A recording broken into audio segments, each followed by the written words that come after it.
노유진의 정치 카페.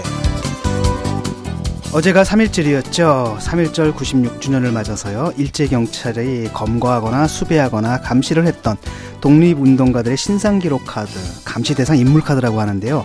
그 사진 6천여 장이 일반에 공개됐습니다.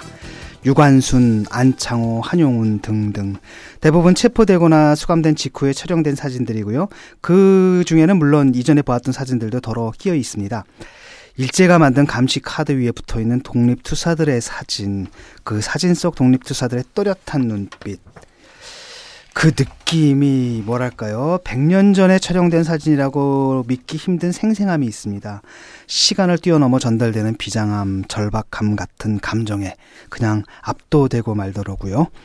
국사편찬위원회 홈페이지에 들어가 보시죠. 지금 보실 수 있습니다. 어제가 96주년 3.1절이었고요. 그날에서 멀어갈수록 가슴으로 느끼는 것이 어려워지는 것은 당연하겠죠. 하지만 내 나라를 갖고자 일어난 만세운동, 그날을 오늘 하루라도 느껴보자는 희망을 품고 40회 정치카페 출발하겠습니다. 오늘도 노회찬 유시민 두 분 나와주셨습니다. 안녕하세요. 예, 안녕하세요. 네, 안녕하세요. 예, 3.1절 어떻게 보내셨습니까? 3.1절은 어저께 보니까 미국 시험원 차관인가요? 네. 무슨 과거사 문제 가지고 지금 한국 정부하고 일본 정부에서 중국 정부에서 일본 보고 좀 뭐라 하는 거 가지고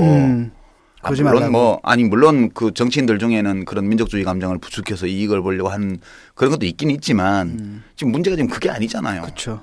지금 누구 편드는 거예요 지금. 그것 때문에 기분이 되게 나빴고, 그리고 대통령 3.1절 기념사에 별 내용이 없어서 좀 그것도 좀 별로였어요. 기분이. 3.1절이 그 항일 독립운동의 상징인데 대통령이 그날 할 얘기가 그렇게 많겠어요. 예. 네. 자기 아버지부터 시작해서. 아니 근데 어제 TV를 보는데, 아니 우리나라 3.1운동 그 3.1절 특집으로 왜 그 인디펜던스를 해주는 거야? 난 이해가 안 가더라고. 왜 남의 나라 독립기념일을? 그 지구 독립기념일이라고 생각하는 거야.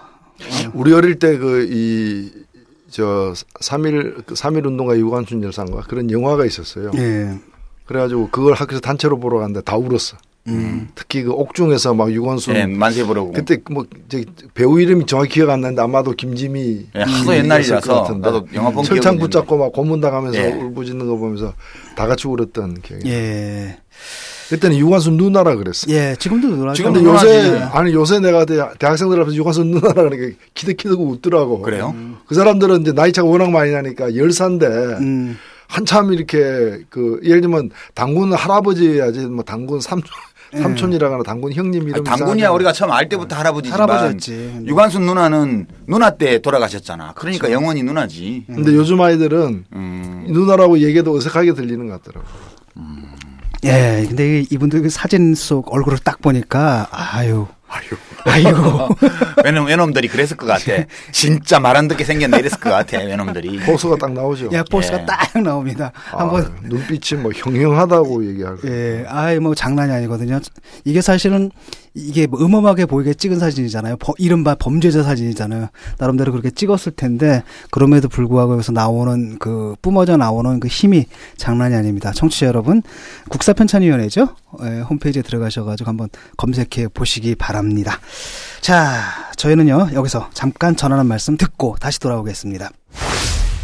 안녕하세요. 저는 노회찬. 전 유시민. 저는 진중관입니다. 합체하면 노유진이 되겠습니다.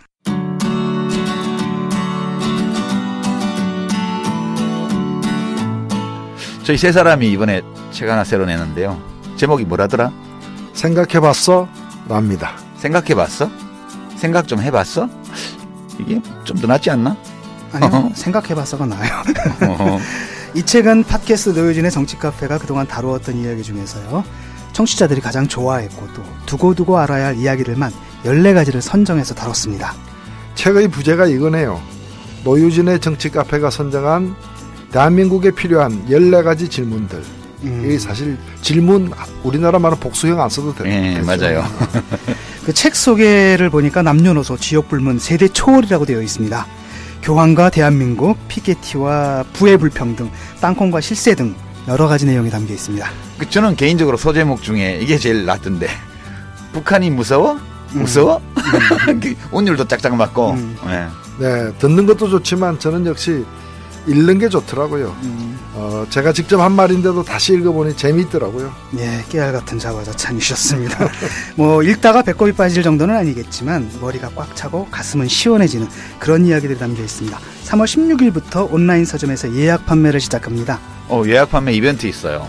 우리 노유진 세 사람이 각각 사인을 한 사인본인데요. 누구께 걸릴지는 복걸복이래요. 랜덤. 예. 정확하게 3분의 1의 확률이죠. 예. 예, 그래서 세 권 사는 분도 아마 계실 것 같은데. 세 권 사도 각각 한 권씩 간다는 보장은 없는데. 그렇죠. 책 사면 부록도 주는군요. 부록이 말빨 사전이라는데 어디 가서 말빨 세우고 싶을 때 인용하기 좋은 글들이 담겨 있답니다. 헐. 별글 다 만들어주네요. 진짜 허리다. 노 대표님은 필요 없으시잖아요. 왜? 워킹 말빨이라서. 자, 노유진의 정치카페가 선정한 대한민국에 필요한 14가지 질문들 생각해봤어. 많이들 찾아주십시오. 웅진지식하우스입니다.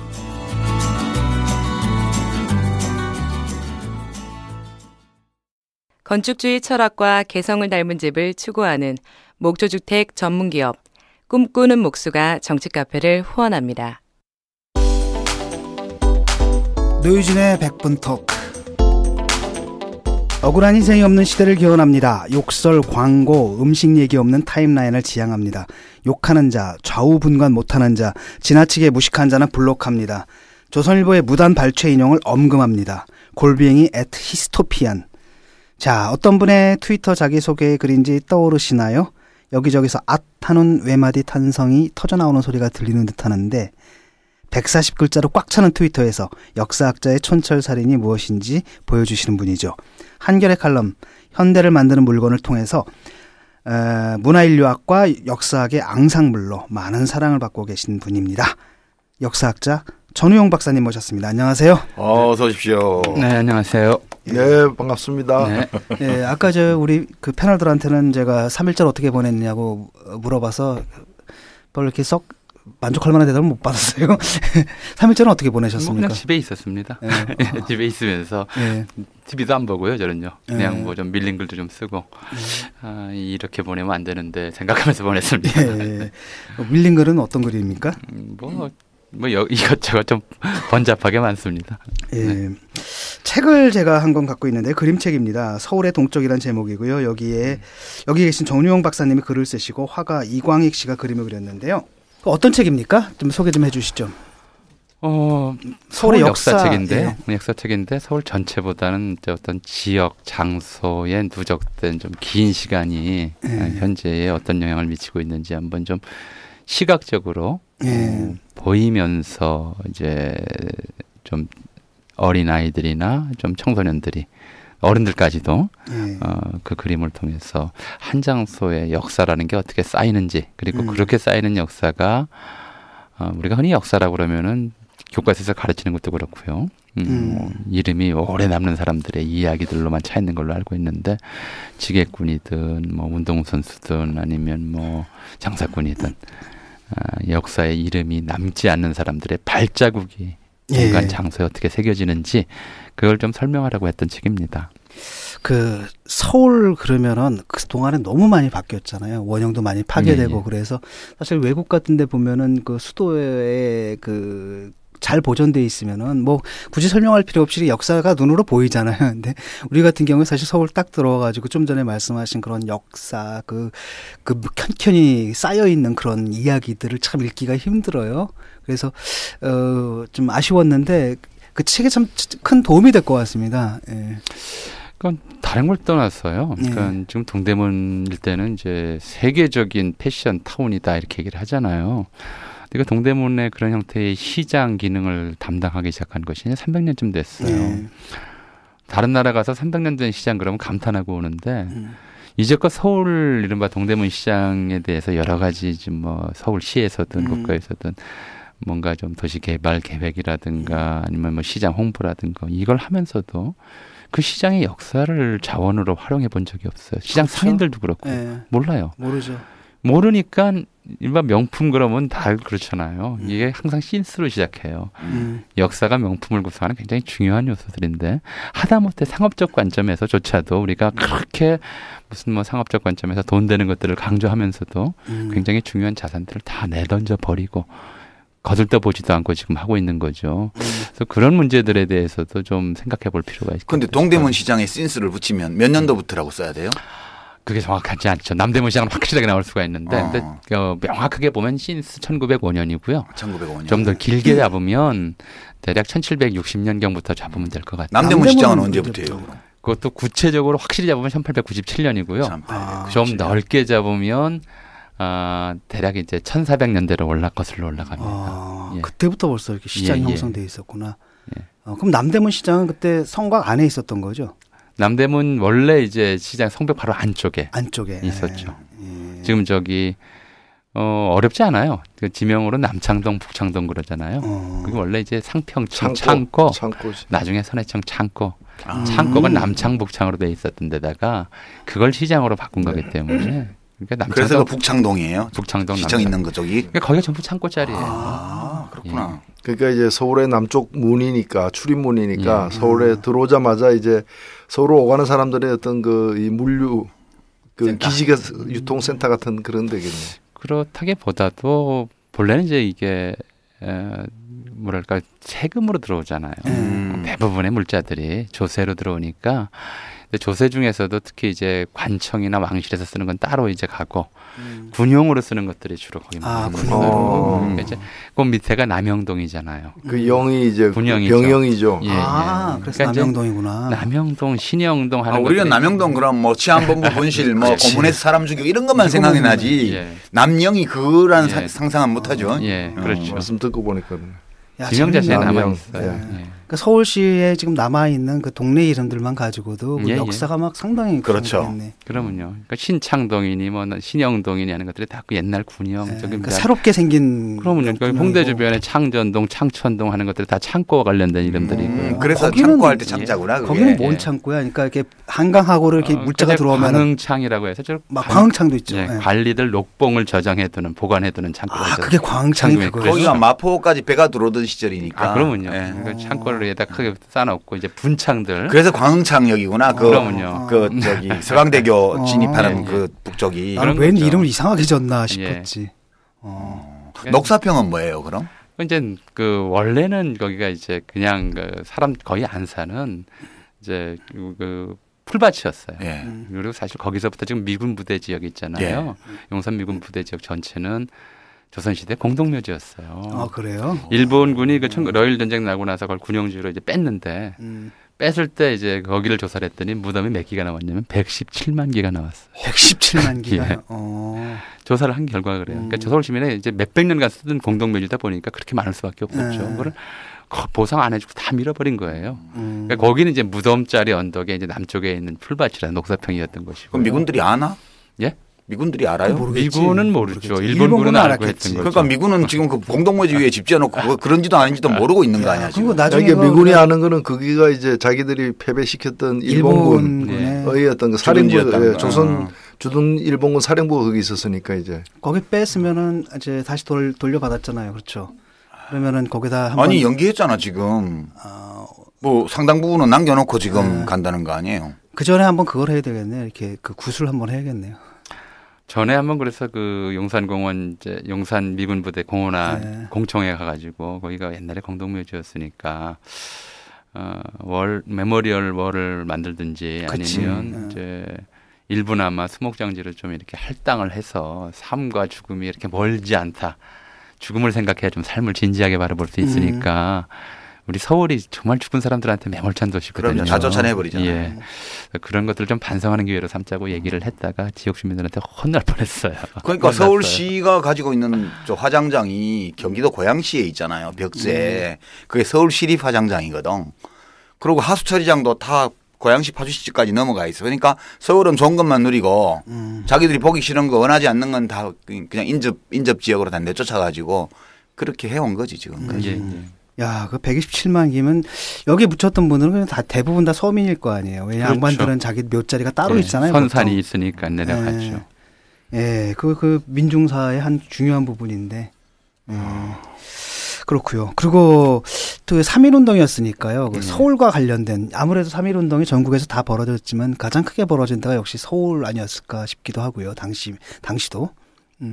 어떻습니까? 3.1운동과 관련된 그 서울의 유적들이 있잖아요. 예를 들어서 뭐 탑골공원은 어떤 관련이 있는 건가요? 거기서 그때 선언문을 읽었죠? 맞나요? 선언문 아닌가? 태화관. 전체적으로 보면 네. 3.1운동은 서울에서 일어난 운동이죠.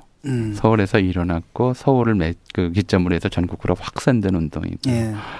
또 뭐 여러 이제 장소들이 있지만 이제 34인민이 모여서 독립선언식을 거행한 곳은 이제 지금 현재 태화 빌딩이죠. 그 당시 이제 태화관 원래 명칭은 이제 명월관 인사동 분점이었고요. 거기가 이제 그 선언서를 낭독한 곳이고. 그보다 좀 뒤에 원래는 이제 탑골공원에서 낭독하기로 했는데 민족 대표가 좀 직전에 일정을 바꿨던 거죠. 학생들은 이제 그 탑골공원에 모여서 선언식을 기다리다가 시간이 돼도 이제 대표들이 오지 않으니까 자체적으로 선언서를 낭독하고 만세를 부르면서 탑골공원 문을 빠져나갔던 것이고요. 그 당시 탑골공원 정문으로 쓰던 건 지금 이제 서울 사대부속 초등학교 정문으로 옮겨져서 쓰이고 있습니다만은 그 문을 빠져나가면서 만세를 불렀던 것이죠. 그리고 이걸 좀 잘들 이제 이게 많이들 알려져 있지를 않아서 그런데요. 왜 만세냐 이걸 좀 생각해 보셔야 돼요. 하필이면 왜 만세였는데 만세는 축수라고 그러거든요. 그러니까 이제 축수하듯이 오래 살기를 기원하는 거예요. 축제의 소리죠. 국기를 부르면서 만세를 부르는 이런 이제 조금 기분 나쁘게 들리실지 모르겠지만 청취자분들이 이런 이제 행사들은 일본에서도 20세기에 들어와서 시작이 돼요. 특히 이 3.1운동 나기 5해 전인 1914년에 일본군이 산동반도에서 독일군한테 이겨요. 그걸 축하하는 이제 국기 축제가 서울에서 열립니다. 당신 경성이라고 불렀죠. 일본인들이 일장기를 흔들면서 만세를 부르고 난리가 났었어요. 한국인들이 당연히 그 나라가 있으면 저런 일이 있구나라고 이제 기뻐하는 그 장면을 봤겠죠. 이 국기 축제의 기원은 언제로 거슬러 올라가냐면 1892년, 그러니까 크리스토퍼 콜럼버스의 아메리카 대륙 발견 400주년 때. 미국에서 처음으로 이제 성조기를 흔들면서 국기 축제를 벌였어요. 그리고 그것이 이제 애국심을 고취하는 하나의 의례로서 세계로 확산됐던 것이고, 국기를 가진 나라들은 이제 경축일에 그렇게 하는 것이 하나의 관행이 됐던 거죠. 한국인들은 이제 1910년 나라가 망한 이래 태극기를 흔들고 그런 국기 축제를 못했던 거죠. 근데 3.1운동 때 독립 선언을 하고, 이게 굉장히 중요합니다. 대한이 독립했다고 선언을 한 거예요. 독립시켜달라고 부탁한 게 아니고요. 선언을 했고 독립했다고 이제 그걸 기정사실화 하기 위해서 총칼 앞에서 국기를 흔들면서 축제를 벌인 거죠. 만세 축제를 벌인 거니까 3.1운동이라고 부르는 것은 당대에는 독립 축하연 축제였던 겁니다. 예. 네. 그 28 독립선언이라고 있었지 않습니까? 예. 이건 어떻게 되는 겁니까? 그에 앞서서 먼저 이제 사실은 독립 그 1차 대전 때 민족 자결주의 많이 이야기하는데 이른바 윌슨의 민족 자결주의. 그 전에 우리가 좀 짚어야 되는 것은 이것이 민족 자결주의 자체도 1차 세계대전 이후에 전 세계적 지성사에서 확산되었던 인도주의의 일환이었다는 거죠. 인도주의가 굉장히 좀 중요한 개념이었던 것 같아요. 그러니까 과거에는 19세기 말부터 20세기 초까지 이른바 제국주의 세계체제 하에서 전 세계 지성 또는 뭐 지성이 아니더라도 상식적인 지식인들의 의식을 지배했던 것은 사회진화론인 소셜 다이니즘이었잖아요. 우승열패, 약육강식, 적자생존 이런 논리들로 꽉 채워져 있는 거죠. 이런 논리에 입각해서 한국의 패망을 지켜보면요, 답이 없어요. 약했으니까 망했고 모자랐으니까 남의 식민지가 됐고 이미 죽은 나라 어떻게 되살리느냐. 1910년대까지 사람들 의식은 패배의식으로 가득 차 있었어요. 활로가 안 보였던 거죠. 근데 1차 대전 이후에 이제 이런 식의 사회 진화론이 인간 문명의 진보를 설명하는, 진화를 설명하는 적절한 이론이 아니다. 되어서는 안 된다는 반성이 일어났던 거죠. 이 전쟁이야말로 가장 이제 노골적인 경쟁 아니겠습니까?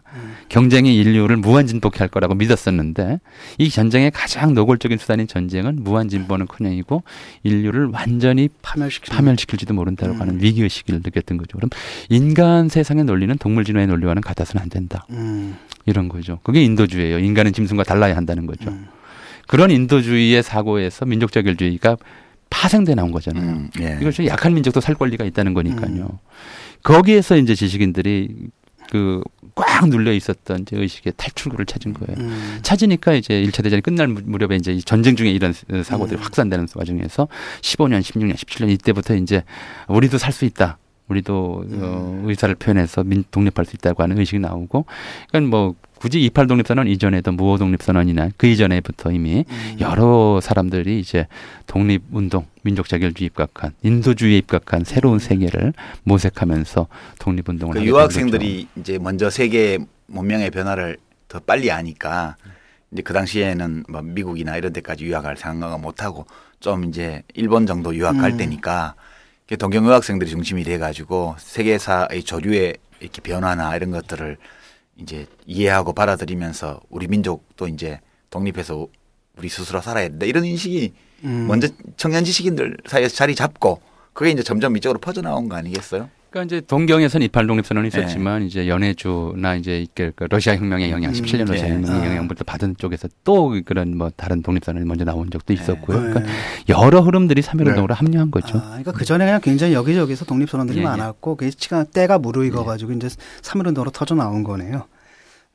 그리고 뭐 일반 그 백성들, 평민들 같은 경우에는 그런 이제 지식인들의 어떤 국제적인 정세의 변화에 영향을 받던 그런 이제 지식인들의 흐름과 또 일반 백성들 같은 경우에는 이게 이제 완전히 일본에게 나라가 완전히 뺏기고 10년 정도 지난 그 과정에서 이제 여러 가지 수탈 이런 것들이 이제 생활 속으로까지 들어오는 속에서의 어떤 반발감 이런 것들이 꽤 있었더라고요. 제가 그 모하마드 깐스로 알려진 그 정수일 선생의 그 고향을 한번 같이 찾은 적이 있는데 그 만주에 있는 그 북한도에 있는 간 적이 있는데 그분들이 보니까 3.1운동 때문에 그 함경도에서 살았는데 원래 자기 아버지 할아버지가 3.1운동 바람에 이제 3.1운동 후에 보복을 당하면서 보복을 당하면서 그 고향을 떠난 거예요.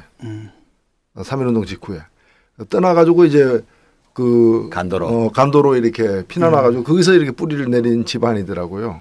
그러니까 이게 3.1운동이 단순히 서울 태화강과 뭐 탁골공원에서만이 아니라 전국을 갖다 휩쓸면서 수개월 동안 어찌 보면은 빼앗긴 나라를 다시 찾겠다라는 그런 어떤 독립운동, 항일운동으로서의 어떤 그런 성격이 굉장히 강했던 것 같아요 보니까.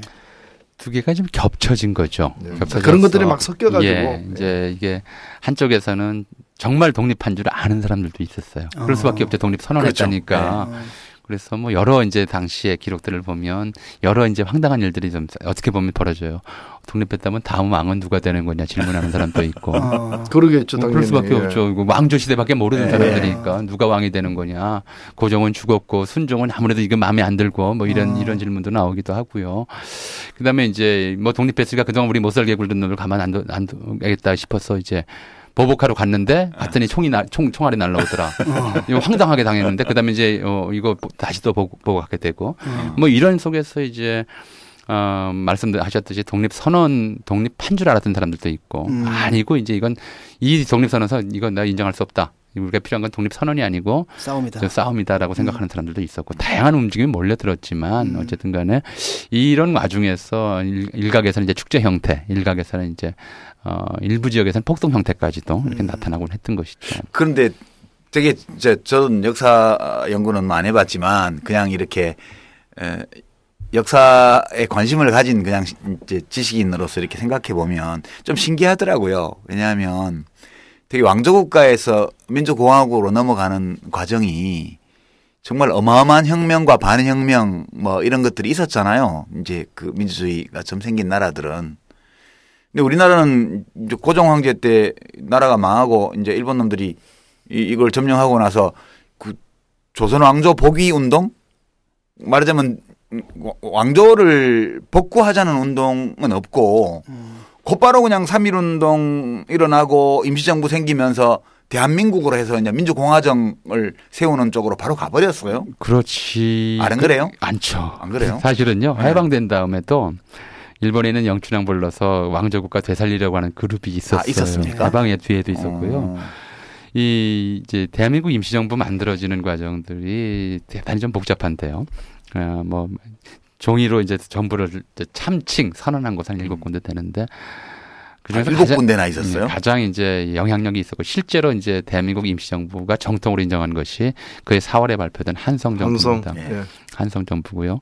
이 한성정부가 집정관 총재를 이승만을 넣었어요. 그게 이제 상해정부가 이승만을 대통령으로 만든 이유죠. 여기 몇 가지의 정치적이고 현실적이며 역사적인 고려가 들어가 있었던 거죠. 당시 이승만은 한국 독립운동의 대표격이다라고 할 만한 성과가 없었어요. 업적을 가진 게 없어요. 훨씬 더 이제 그 눈부신 업적을 가진 사람들이 많았죠. 근데 이 부분에 대해서는 타협이 아니었던 거. 하나는 이제 이 사람이 이씨 왕조 후손이 그것도 하나 중요하게 작용을 근데 했어요. 그 당시 국내에 있지 않지 않았어요? 근데 그러니까 제일 중요하게 작용했던 건 뭐냐면요. 이 사람이 윌슨의 제자인 줄 알았던 거예요. 프린스턴 대학을 다녔고요. 프린스턴 대학 총장이 윌슨이었고요. 윌슨이 미국 대통령이 됐고요. 그가 민족 자결주의를 선언했으니까 제자가 스승한테 사정하면 좀 되지 않겠느냐. 빽이 있는 줄 알고. 그렇죠. 그러니까 한국식 이른바 과거의 서원 교육 시스템을 생각을 하면 미국식 대학이 그렇게 될 거라고 생각을 했어요. 스펙에 대한 오해였구나. 많은 부분들이 좀 그런 부분들이 작용을 했던 거예요. 우리나라가 이 미국 스펙을 우대하는 풍조가 그게 참 뿌리가 상당히 한 100년 되는 거네요. 단순한 미국 스펙이 아니고요. 이 사람 미국 대통령이고요. 민족 자결주의의 재창자이고요. 근데 그 사람이 총장이었던 학교에서 공부를 했으면 사제관의 명분이 있는 거잖아요. 이건 이제 당시 유생들한테는 굉장히 중요한 이제 스펙이었죠. 둘째로는 이제 그 무렵에도 아까 제가 그 일반 민중 세계에서 독립하면 다음 왕이 누구가 되는 거냐 이렇게 묻는 사람이 있었다고 얘기했잖아요. 3.1운동 이후에도 복벽주의자들의 활동 굉장히 많았어요. 그러니까 이제 왕족을 끊어서는 안 된다. 그러니까 당장 이제 그 의신왕을 납치해서 납치가 설득이죠. 나중에 납치를 이제 뭐 일본 관원한테는 변명을 했지만 영춘왕을 상해로 데려가서 거기서 이제 대통령이 앉히려는 시도까지 있었어요. 그런 걸로 놓고 보자면 전주 이씨로서 그런 이제 스펙을 가지고 있다고 하는 것이 굉장히 중요하게 작용을 했던 것으로 추정이 됩니다. 그러니까 단순하게 그렇게 된 건 아니고요. 애초에 민국을 선포를 했지만 거기에서 왕조적 전통과 완전히 결별할 수 없었던 것. 이제 이런 점들이 해방 후까지도 사실 남아 있었던 거고요. 그래도 뭐 사람들이 호응은 별로 안 했잖아요. 복백운동은. 그런데 호응은 안 했는데 복백운동 파들을 완전히 내칠 수가 없었던 거죠. 그 사람은 의병 시절 이전부터 이른바 위정척사 운동하면서 복백운동을 하고 나름대로의 무력을 가지고 있었던 사람들이 있으니까 완전히 배제할 수가 없었던 거예요. 그 이승만 정권 때도 보면은 그 영춘왕을 귀국시키는 문제 가지고 상당히 이제 그 예민하게 반응을 하고 그랬잖아요. 귀국을 안 시켰죠. 귀국을 못 시켰잖아요. 네. 결국에는 죽은 데에나 이제 올 수 있었던 거죠. 그 얘기는 또 한도 없이 길어집니다. 그 드라마 라디오 드라마도 많이 나왔어요. 영친왕 그거. 이번에 겨울에 체코 갔더니 거기서 왕당파들이 모나키스트들이 데모를 하고 있더라. 왕정 복구하자고. 예. 그 당시 그 3.1운동의 상황이 좀 알려진 게 있습니까? 기록이 남아 있습니까? 서울의 상황이라든지. 뭐 독립신문이나 이제 상해에서 발견됐던 나중에 이제 이런 것들이라든가 시위 상황과 진압 상황 같은 것들이. 그거 이제 뭐 개략적으로는 나와 있죠. 사진으로도 많이 남아 있고요. 그러니까 3.1운동은 이제 이것도 이제 나름대로의 이제 그 당시에 복벽을 시킨 거예요. 3월 3일이 이제 고종 황제의 인산날이었죠. 인산날 이런 거 하는 거는 이제 돌아간 분에 대한 돌아간 황제에 대한 예의가 아니다라고 해서 이틀 전에 한 거고요. 그렇죠. 이틀 전에 한 거고 달래가 한 건 아니고 왜냐하면 인산날 전에 한 건 인산 행사를 참관하기 위해서 이제 만곡단이라고 그러죠. 고종 황제 마지막 가는 길을 보기 위해서 전국에서 사람들이 몰려와요. 이 사람들이 한 이틀 전쯤에 다 와서 이제 곳곳에서 뭐 숙박하고 아니면 길거리 노숙하고 하면서 이제 만곡을 기다리는데 그 사람들을 이제 동원하기 위해서 이틀 전으로 날짜를 잡았던 거고요. 뭐 그래서 이제 시위는 탑골공원으로부터 해가지고 이제 뭐 보신각 주변, 또 경운궁 주변, 또 기념비전 주변, 그 광화문 내거리 뭐 곳곳으로 이제 확산이 돼 갔는데 시위 자체도 시위지만 이제 시위 이틀 후에는 시위를 안 했어요. 그러니까 그 인산날에는. 근데 인산의 장면 자체가 굉장히 인상적이었어요. 이제 이 서울의 동쪽이라는 책에도 이 책에 그 그림이 나오더라고요. 그림을 그렸는데 이제 고종 황제의 장례는 이제 국장으로 치러져요. 이게 오해를 하기 굉장히 쉬운데 조선의 국장이 아닌 거예요. 일본 국장인 거죠. 일본 국장이에요. 일본 국장이라서 전체 이제 이걸 국장으로 치르라는 명령은 이제 일본 덴노 일본 왕이 내린 거고요. 그렇게 일본 왕이 내리면서 이 국장 총 책임자를 누구를 앉히냐면 이토 히로부미의 양자를 앉혀요. 이게 참 모질죠, 그죠? 그러니까 장례위원장에 이토 히로부미가 고종을 황제 자리에서 쫓아낸 사람인데 마지막 가는 길을 그 아들한테 맡긴다는 거예요. 참 이게 발상 자체가 생각하면 좀 괘씸한 발상들이 좀 많아요. 그리고 장례위원장이 이제 이토 히로부미인데 이 장례식은 또 인류학적으로 참 복잡하잖아요. 이 장례식이라고 하는 절차가 뭐냐? 관혼상제 중에서 가장 오랫동안 이른바 구태를 고수하는 것이 장례예요. 결혼식 의례나 이런 것들은 다 바뀌었는데 장례 의례가 우리나라에서 바뀐 것도 이제 한 20년 될까 말까 싶어요. 그러니까 안 바뀌는 거예요. 그래서 이 장례는 일본식 장례로 치러야 되는데 그렇게만 못하겠으니까 일부 조선식을 끼워준 거예요. 그러니까 한국인들은 이거를 대한제국의 국장처럼 치르고 싶어서 그렇게 치르려고 했고 일본인들은 일본의 국장으로서 서양식으로 서양식이 혼합된 일본식으로 치르려고 했는데 이걸 두 개를 절충을 해야 됐던 거죠. 그래서 이 장례 행렬을 보면 서양식 복장을 입은 일본 군대가 앞에서 이끌고 전통 이제 한국식 상복을 입은 사람들이 전통 상여를 들고서 뒤따르는 형태를 취하고 있어요. 일본 문명이 아직 후진적이고 야만적인 조선 사회를 이끌고 간다고 하는 것을 하나의 스펙타클로 연출한 거죠. 이런 식의 이제 연출들이 아주 일상적으로 이 공간에서 강인한 기억을 남기기 때문에 일본의 지도를 받는 조선죠. 일본이 끌려가는 한국. 죽은 황제를 마지막 보내면서 황제의 상여가 아마 이제 그런 문명과 반문명 또 인도자와 끌려가는 자 이 사이에 중간에 놓임으로써 굉장히 좀 인상적인 스펙타클을 만들어줬던 거죠. 그런데 이런 식의 발상 자체가 사실은 이제 3.1운동을 일어나게 만든 굉장히 중요한 이제 배경이에요. 왜냐하면 기억하실 거예요. 고등학교 때 국어 시간에서 배웠으니까 우리 반만년 문화민족을 토매 인후하며 나오잖아요. 그죠? 토인 우매하고 어리석은 야만적으로 취급했다 일본이 여기에 대한 불만이었거든요. 근데 그 상황을 가장 압축적으로 보여주는 게 이런 스펙타클, 이런 장면이었던 거죠.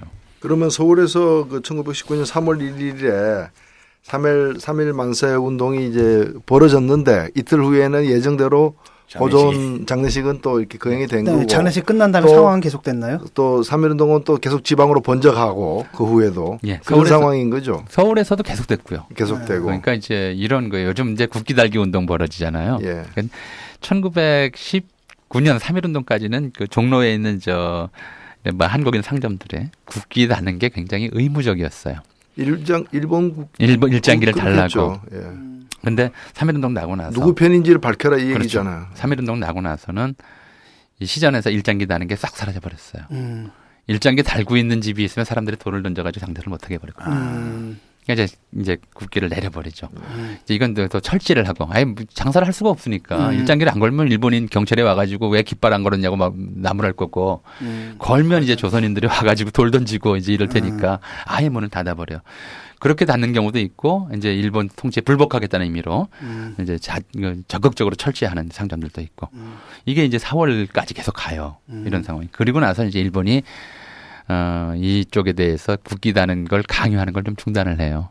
조선인들한테 일장기를 못 맡기겠다라는 거죠. 이제 그런 일들이 좀 벌어지곤 했었는데 서울에서도 한 4월까지는 계속 이제 반복적으로 이게 되풀이가 되고요. 지방에서는 이제 주로 장날, 그러니까 사람들 모일 수 있는 날이 없어요. 그렇죠. 일제식민통치하에서는 한국인들에게는 합법적인 집회의 공간이 없었어요. 5일장. 그렇죠. 모일 수 있는 데가 학교, 교회 말고는 장터밖에 없었어요. 그러니까 장날마다 이제 여기 서울에서 이제 이 선언서를 베껴가는 학생들이 유관순이 이제 잡혀간 것도 거기거든요. 그 아온의 장터. 아온의 장터거든요. 그러니까 서울에서 시위하고 그리고는 이제 이 선언문들 들고 고향으로 가는 거예요. 고향에 가서 이제 장날 거기서 이제 선언서를 낭독하고 또 독립했다, 독립을 선언했다고 이제 일부는 좀 거짓말, 과장도 좀 섞었겠죠. 그러니까 독립한 줄 아는 착각하는 일들이 생겼으니까. 근데 그렇게 선언을 해서 지방에서는 주로 장날을 매개해서 확산됐기 때문에 산간벽지나 이렇게 같은 데는 그해 가을이나 돼서 처음 소식을 낳는 경우들도 있었던 거예요. 그러니까 3.1운동이라고 그렇게 부르지만 3월 1일에 일어난 일이 아니고 1919년 한 해를 내내 뜨겁게 달궜고요. 심지어 20년, 21년 이런 무렵에는 어디냐면 동경 우에노 공원 같은 데서 한국인 유학생들이 태극기 들고 시위를 벌이기도 해요.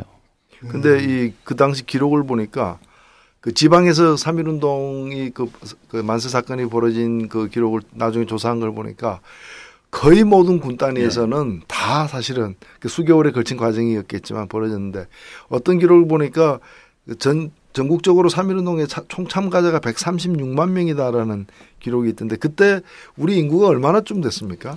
2천만? 한 1,500만? 아니요. 정도? 2천만 동포 얘기하니까요. 예. 이게 그 대략 1,900만 정도 됐던 것 같아요. 예. 거의 예. 뭐 한 10분의 1 좀 안 되나요? 예, 근데 그 참가자 수는 실제 참가자 수라고 다 얘기하기는 좀 어려울 것 같아요. 그러니까 통계를 잡을 수 없는 거잖아요. 청독부 추산. 그렇게 막 우리 보통 요새 왜 예. 우리가 데모하러 가면 추산. 경찰 추산이 한 10분의 1쯤 되잖아.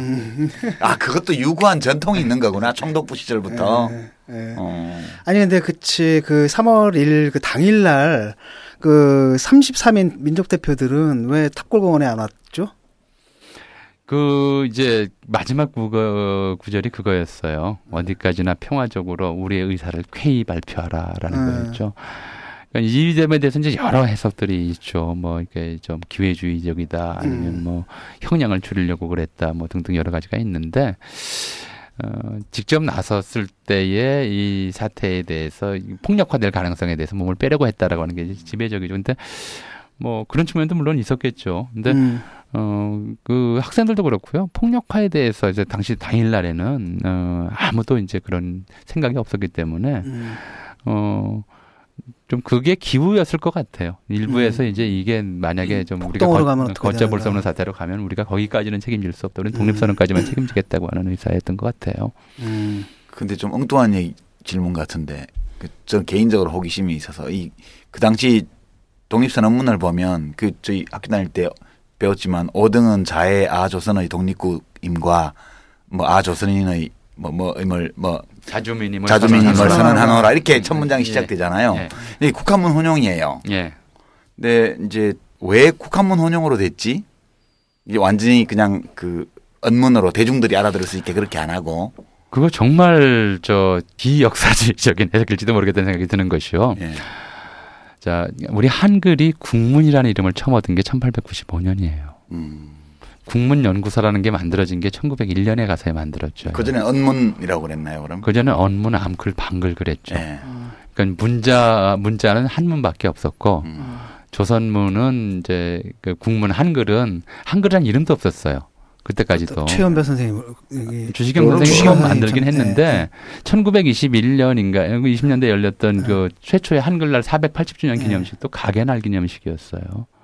가게날. 가게거겨. 네. 맞다. 한글이라고 하는 말 자체가 일단 없었고 그거를 일상 문서로 이렇게 많이 쓰지도 않았고요. 그래서 이제 일제강점기에는 또 국문 그러면은 일본 가나가 된 거죠. 나머지는 조선문이고. 그리고 그때까지 일반인들의 이제 문자 생활에서 지금 우리는 이제 국한문 혼용이면 굉장히 어렵다고 생각하잖아요. 해방 교육 세대니까. 당시 너무나 자연스러웠을 것 같아요. 당시에는 그게 훨씬 더 시기가 쉬웠어요. 최대한 쉽게 한 게 국한문 혼용이에요. 그러니까 3.1운동 벌어지는 요 시점에서 그 신문 사설이나 기사들이 다 이제 국한문 혼용처로 돼 있잖아요. 그러니까 그런 것 같아요. 저희 같은 경우도 그래요. 황성신문 같은 게 이제 그 당시 나온 신문 보면 황성신문 이해가 훨씬 더 독립신문, 순한 걸로 쓴 독립신문보다 읽기가 편해요. 아마 읽어보시면 알 거예요. 얼마나 나쁜지. 일반 백성들 같은 경우에도 사실 그런데 뭐 물론 이제 글을 안 배운 분들이다 하더라도 왜 탈춤이나 이런 데 보면은 그 문자 인용 나오잖아요. 뭐 낙양 농촌 이화정이라든지 어쩌면 그런 식의 표현들에 익숙했을지도 모른다는 생각이 들어요. 그러니까 한자 한글을 포함해서 완전 문명이 해방 시점에서도 70% 이상이었어요. 뭘로 쓰든 간에 글로 쓴 거는 대부분 못 읽고요. 읽어주고 해석해 줘야 되는 것들이죠.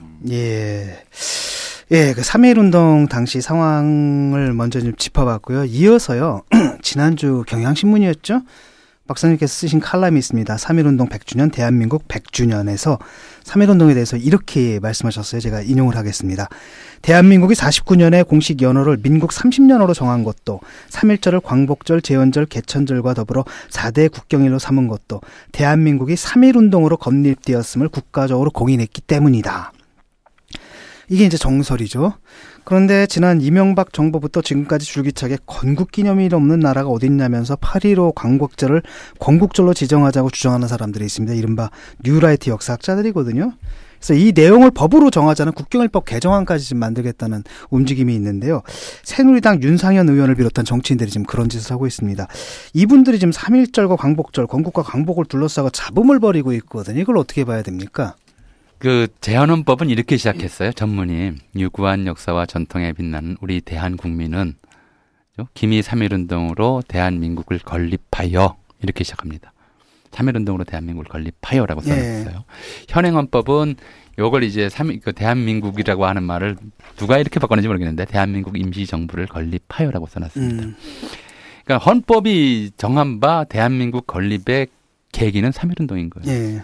3.1운동으로 대한민국이 생겼다는 거죠. 근데 헌법 제정당이 직후인 1949년에 이른바 그 대한민국의 이제 국경일에 관한 법률로 4대 국경일을 지정하는데 그때 4대 국경일이 개천절, 3.1절, 제헌절, 광복절로 지정이 돼요. 각각 뭔지는 아시죠. 그런데 건국절이라고 하는 이름을 안 집어넣었을 뿐이에요. 왜냐하면 개천절도 건국절이에요. 유구한 역사와 전통에 빛나는 나라이기 때문에. 그다음에 3.1절도 대한민국의 건국절이에요. 그런데 다만 3.1절 날 대한민국이라는 이름이 생긴 건 아니거든요. 3.1운동을 통해서 한 새로운 나라의 독립을 선언하고 그 나라의 독립을 선언했는데 정부와 의회가 없다라고 해서 그렇다면 정부와 의회를 만드는데 일본이 영토를 지배하고 있고 인민의 대부분을 이제 통제하고 있는 상황에서 합당한 그러니까 좀 뭐랄까 정상적인 정부와 의회를 만들 수가 없으니까 정부와 의회는 임시로 만들자 해서 임시정부와 임시의정원을 만들었고 국호 논란이 있었어요. 국호 논란 끝에 대한으로 망했으니 대한으로 그냥 부응하자 해서 대한을 그대로 쓰고 민국은 이제 중국이 중화민국이라고 썼으니까 그 명호를 따서 민주공화국을 하지 않고 민국이라고 한 거죠. 그래서 대한민국이라는 국호는 9월 달에 가서 확정이 되는데 날짜가 3월 1일이 아니니까 건국절이라는 말을 따로 안 쓰고 3.1절, 개천절 두 개의 건국절로 지정한 거예요. 이게 국경일에 관한 법률의 정신이에요. 근데 지금 이거를 다 잊어버리고 아니면 모르고 헌법 전문이 제시한 대한민국을 건립한 것이 3.1운동이라고 하는 원칙 자체를 무시해버리고 대한민국을 그렇게 사랑한다는 사람들이 건국절 따로 만들겠다. 말이 안 되는 발상인 것 같아요. 대표 발의가 윤상현 의원이었어요? 아니요. 이거는 국경일법 개정안 공동 발의자고 그 이전에 이제 정길부 의원인가 울산 강길부 의원. 예. 강길부 의원이 이제 이 법안으로는 먼저 냈고 그 이전에 그 직전에 이제 이용훈 교수가 서울대. 이제 이 논쟁을 촉발시키는 발언을 먼저 했죠, 사실은. 그리고 그때 문제의식은 주로 북한을 의식해가지고 북한 건국에 대비해서 우리의 건국을 이렇게 좀 확실시하고 이제 부각시키려고 이렇게 처음에 시작한 거예요. 그러니까 그 사람들 머릿속에는 이제 1919년에 3.1운동이 이런 거는 없었던 거지. 없었고 주로 이제 그 북한을 의식해가지고 그래서 그렇게 하다 보니까 이제 1945년 8월 15일보다 48년 8월 15일이 더 중요하다. 그게 헌법을 공포한 날인가요? 8월 15일이 1948년? 아니요. 정부 수립일이고요. 50선거로 재헌국회가 만들어지고 재헌국회에서 재헌헌법을 제정을 한 거죠. 그런데 이 재헌헌법 제정 당시에도 사실은 국호를 어떻게 할 거냐, 그다음에 역사적 정통성을 어떻게 할 거냐 가지고 논란들이 굉장히 많았어요. 이건 뭐 제가 추정인데 이제 방송으로 나가는 거라서 말씀드리기 어떤지 모르겠습니다만은 이제 고려대학교가 보성전문학교였다가 고려대학교로 이제 학교 이름을 바꾸는데 그때 이제 설립자였던 김성수 씨의 아이디어에는 그런 게 있었던 것 같아요.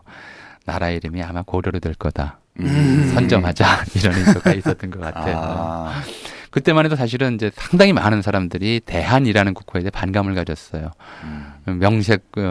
이름뿐인 이제 제국이었고 이 이름으로 망했는데 이걸 다시 쓸 거냐 이런 생각도 했었고요. 조선도 말할 것도 없었고요. 조선은 또 역시 조선 왕조의 비정 때문에 망했다고 생각을 했고 또 사회주의자들이 조선이라는 말을 많이 썼고 해방 직후에는 또 이제 우익계에서 그 대한이라는 말을 많이 썼어요.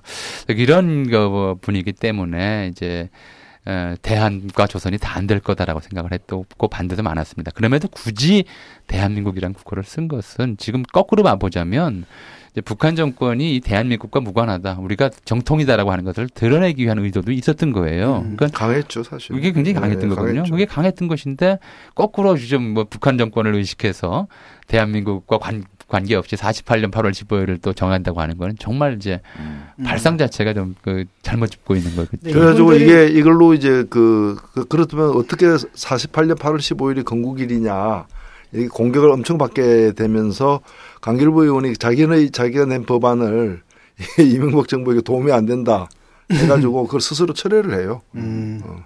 근데 이분들 생각이라는 게 이제 그런 거지 않습니까? 뉴라이트 하는 사람들이란 말이죠. 이 사람들 같은 경우에 이제 그 박정희, 그 다음에 이승만, 이거 자꾸 집착을 한단 말이죠. 근데 그 초대 대통령이 이제 이승만이었으니까 하여튼 1948년 이승만을 갖다가 국부로 만들고 싶어 하는 것 같아요. 그래서 사실은 그렇죠. 아니, 이제 그 얘기는 저는 거꾸로 해석하면, 거꾸로라기보다는 좀 더 다른 각도에서 보면, 이제, 야, 우리말 안 듣는 니네는 나가! 여기 살지 마! 그런 말을 하고 싶어서 그런 거 아닐까요? 그러니까 그 당시 이제 단독정부 수립에 대해서, 중도파 민족주의자들도 반대를 했잖아요. 단독정부 수립하는 거를. 그 반대를 뚫고, 그 바람에 이제 그 흐름에서 4.3, 제주 4.3도 일어났고, 여러 가지 이제 갈등이 있었죠. 이제 그걸 다 밀어붙여가지고 미군정 하에서 단독정부를 수립한 거 아니에요. 그때 단독정부 수립에 그 당시 반대했던 세력의 후예거나 또 지금도 단독정부 수립에 대해서 비판적으로 이야기하는 사람들은 나가라 대한민국에서 이런 심보가 안에 있는 거 아니에요? 그렇죠? 혹시? 네. 정치적으로 어떻게 해석될지 잘 모르겠습니다만은 아까 이제 좀 먼저에서 좀 놓고 보자면 그 뉴라이트 시각에서 근대사를 연구하면서는 이제 우리 민족 내부에 좀 독립운동 과정에 그러니까 그 해방에 미친 이제 영향이랄까요? 우리 민족의 한 일, 성취 이런 것들을 전체적으로 부정하는 경향이 있어요. 그래서 그게 이제 그렇게 생각하는 학문적으로 그렇게 보는 입장하고 정치적으로 그렇게 해석하는 입장하고 어울렸을 수는 있겠죠. 그러니까 김무성 새누리당 대표가 하는 역사 공부 제일 먼저 하자마자 역사 공부 모임 보면 거기 여기 이제 건국절 만들자고 서명 발의한 의원들하고 그다음에 뉴라이트 학자들하고 다 모여 있잖아요. 거기에. 네. 그래서 그게 서로 이제 어울리는 측면이 있는데, 근데 제가 좀 우려하고 있고 좀 굉장히 좀 걱정하는 건 그런 거거든요. 역사라고 하는 건 자기에 대한 인식이에요. 모든 것이 세상에 이제 나와 남을 가르지 않고 시작할 수 있는 게 없으니까. 그런데 이거죠. 그러니까 3.1운동으로 대한민국이 건립되었다고 하는 것은 대한민국이라고 하는 나라가 우리 민족이 총칼 앞에서도 굴하지 않고 유관순 열사가 대표하는 게 그거잖아요. 총칼 앞에서 저렇게 의연한 자세로 사진을 찍을 수 있었다는 건데요. 처음에 시작하셨듯이. 그렇게 피로써 세운 나라가 대한민국이다라는 인식이 담겨 있는 거죠. 그렇게 생각을 하면 3.1절을 그렇죠. 실제로 우리나라가 근데 태어난 날로 그거를 아무 우리 역사에서 누구처럼 그게 우리 대한민국 건립에 기여한 바 없다. 그건 이제 미국이 해준 거지 이 사람들 생각에는. 그렇게 생각을 해버리면 이제 저 역사는 그냥 아무것도 아닌 사파가 흘러간 옛날이 돼버리고. 아까 그 법률안 그게 정가빈 의원. 다 같이 울산이다. 강기부. 예, 제가 그래서 좀 착각한 거 정가빈 의원이다. 정가빈 의원이 그 2008년인가 그때 이제 발의를 했던 법안입니다. 정정을 하겠습니다. 그러니까 이제 굉장히 그 역사 자체를 바라보는 시각 자체가 다른 겁니다. 그 사람들은 주체적인 의식이 있는 거라기보다도 독립은 이제 누군가가 준 거고 특히 이제 미국이 준 건데 그 중에서 그 미국 그 말 제일 잘 들었던 사람이 누구냐면 이제 이승만이고. 스펙이 그러니까 그 사람이 그 사람으로 해서 이제 대한민국 나왔고 거기에 반대했던 놈들은 그렇지. 나가라. 지금 와서도 이제 이 나라는 우리가 세웠다. 그렇지. 이 나라 우리가 세운 거 니들은 우리가 나라 세운 덕에 붙어 먹고 사는 거야. 우리 아니었으면 니들 전부 조선민주주의 인민공화국 지금 김씨 왕조 밑에 들어가서 개고생하고 있을 텐데 고마운 줄도 모르고 헛소리하고 있어. 그 얘기 아니에요. 그게 이제 사실 바탕에 깔려 있는 거죠. 문제는 이승만조차도 감히 그렇게는 생각을 못했던 거죠. 그렇죠. 자기 혼자 세운 나라가 아니다라고 생각할 때 그게 스스로 3.1절을 얘기했던 거 이유기도 하고요. 그런데도 이제 지금 그렇게 얘기하는 그 뭐 정치적으로 그렇게 얘기하는 사람들이 있다면 참 이승만보다 더한 심하죠. 사람들이. 예. 그래서 근데 좀 엉뚱한 얘기 같지 모르겠는데 우리 전호영 박사님은 고향이 충북 옥천이시더라고요. 예. 거기 이제 유관순 누나 동네하고 가깝잖아요. 가깝고 사실은 우리 박근혜 대통령님의 외갓집도 거기 있고요. 옥천은 또 이제 그래서 독립지사를 많이 배출한 충절의 고장이라는 그런 게 있을 뿐만 아니라 옥천은 또 안티조선 운동의 그 시기 아니에요? 그 옥천 신문을 비롯해가지고. 고향 떠난 지가 벌써 50년 가까이 돼서. 그래요? 예. 야, 옥천이 기가 세긴 센 모양이다. 50년이면 벌써 아기 때 떠나신 건데 그럼에도 불구하고 옥천의 기운이 계속 가서 그러신 거 아닌가? 예. 3.1운동의 이제 국가적 의미를 우리가 좀 짚어봤는데요. 이제 문제는 뭐냐면은 이분들이 이렇게 그냥 한 번에 끝나는 게 아니라 김무성 의원도 제일 먼저 한 게 의원들 데리고 역사 공부하겠다고 그 고등학교 때 안 하고 말이야. 늙은아이 뭐 공부한다고. 그래서 이상한 역사를 공부하려고 했던 거고요. 그 다음에 또 지금 뭐 역사 교과서를 하겠다. 이것도 분명히 그냥 있는 교과서 국정화하겠다는 게 아니라 분명히 어떤 특정한 해석을 담고 그 해석이라는 건 뭐 누가 봐도 뭐 그 뉴라이트, 교학사 교과서가 있잖아. 교학서 교과서 뭐 이런 것일 텐데요. 그 지금 상황이 지금 어떻게 돌아가고 있습니까? 한번 좀 짚어주시죠. 그 상황이야 뭐 제가 알겠나요? 그 교육과부에서 지금 뭐 어떻게 추진하고 있는지 전 잘 모르고요. 다만 이제 말씀하셨듯이 뭐 지금 현재 교과부가 하고 있는 국정화 방향이라고 하는 것이 과거 교학사 역사 교과서가 담았던 역사 인식을 좀 뭐랄까요 국정으로 하려고 하는 방향이다라는 건 이제 뭐 의심할 수 없는 그런 상황인 것 같아요. 근데 그건 뭐 반대 여론이 역사학계에서 압도적으로 많긴 하지만 그게 뭐 그동안 그런 반대 여론들이 받아들인 적이 별로 없기 때문에 어떻게 될지 잘 모르겠습니다. 근데 요새 그 역사학과 관련되어 있는 각종 국책 연구기관이라든가 이런 소위 말해서 자리에 다 뉴라이트의 그 뉴라이트 역사학자들이 다 자리 받고 있지 않아요? 뭐 그 국사편찬위원회부터 시작해가지고 굉장히 정치적이죠. 사실은요. 굉장히 정치적인데 거기에 반대하는 걸 이제 정치적이라고 이제 몰아가는 그런 분위기가 좀 있죠. 사실은 좀 그래서 걱정스러운 부분들이 있죠. 기실 그 현장들에서는 많이 부딪힐 수밖에 없을 거예요. 역사학이라고 하는 것이 뭐 여러 가지로 정치적인 바람을 타거나 압력이 작용할 수 있다 하더라도 기본적으로 과거에 있었던 팩트를 다루는 거기 때문에 이거 자체를 뒤집으라고 요구한다고 해서 그게 뒤집히질 않잖아요. 그래서 그런 것들 때문에 현장에서는 뭐 갈등이나 이제 문제들이 굉장히 많은 걸로. 근데 대통령이 다 임명하는 자리인데 왜 이런 사람들만 골라서 임명을 하고 있어요? 뭐 공부가 안 돼서 그런가? 대통령이 임명하니까 그렇죠. 대통령이 임명하니까 그렇죠. 대통령이 그런 사람들을 좋아하니까 그런 사람들을 가는 거겠죠. 아, 잠시 그걸 잊어버리고 있습니다. 대통령이 누군 줄 잊어버리고. 참. 예, 지금 쿠웨이트가 있지만은 뭐 그분이 여전히 대통령인 걸로 알고 있습니다. 뭐 제2의 중동붐을 만든다는데 대통령이 비행기 타고 한번 갔다 오면 붐이 일어나나? 요새 기름값 떨어져 가지고 중동 국가들이 재정이 취약해져서 건설 발주가 별로 없대던데. 아마도 뭐 어쨌든 근데 뭐 지금 지지율이 떨어졌기 때문에 한번 나갔다 돌아오는 게 이제. 그럼에도 불구하고 탁월한 리더십과 국제적인 명성을 이용해서 따오시는 거 아니야? 뭐 자원외교 또 하겠다는 얘기입니까? 사실 할 일은 별로 없고요. 근데 일단 뭐 그 순방이라는 게 그렇잖아요. 나갔다 오면 뭔가 이렇게 좀 있어 보이고 사진이 쭉 찍히고 뭔가 성과는 없어도 있어 보이고 뭐 이러잖아요. 왜? 아니 지금 대통령 지지율이 떨어지니까 좀 피하면은 안 보이니까 올라갈 줄 알고 이제 좀 나가 있는 거예요. 예, 그건 그렇고요. 4년 뒤 2019년이죠. 그러면 3.1운동 100주년을 기념하는 해가 되고요. 또 대한민국이 독립을 선언한 지, 즉 대한민국의 건국을 선포한 지 100년이 되는 해가 됩니다. 역사를 잊은 민족에게 미래는 없다는 말이 있는데 4년 뒤에 3.1절을 대한민국의 건국절로 또 대한민국 건국 100주년을 기념하는 가장 성대한 축제로 치르는 일. 어쩌면 정치인들을 비롯해서 오늘 사는 한국인들의 가장 중요하고 시급한 역사인식이 아닐까 하는 생각이 드는데요. 사실 우리가 좀 이렇게 좀 적극적으로 받아치는 것도 괜찮을 것 같아요. 예를 들어가지고 저 사람들은 1948년 가지고 이러는데 거기에 대해서 우리가 그냥 반대만 하잖아요. 그게 아니라 확실하게 쐐기를 박아주는 뭔가 좀 적극적인 방식으로 건국 100주년 축하 행사를 지금부터 깃발을 들고 뭘 만들고 준비를 하고 이래서 진짜 막 전 민족적으로 한번 즐기는 파티로. 그러니까 뭐 아까 노회찬 의원님 말씀하셨지만은 이 문제에 대해서는 이제 북한과의 문제를 같이 하기 어려운 거에 문제가 있긴 해요. 이제 그 북한과 합쳐서 하나의 민족적 행사를 치를 수는 없는 문제이긴 한데 그럼에도 불구하고 대한민국 헌법 정신을 기초한다면 이제 3.1운동 100주년은 국가적으로 뭔가를 해야 되는 거예요. 그러니까 80년대 일본 역사 교과서 왜곡 사건을 이제 무마하기 위해서 당시 전두환 정권이 독립기념관을 만들었어요. 근데 이게 독립기념관이라는 말 자체도 이름 자체도 좀 문제가 있었을 뿐만 아니라 만드는 위치 자체도 이제 적절하지 않았던 거죠. 근데 말씀하셨듯이 3.1운동은 서울에서 일어났고 3.1운동으로 만들어진 임시정부는 한성정부의 법통을 이은 거였어요.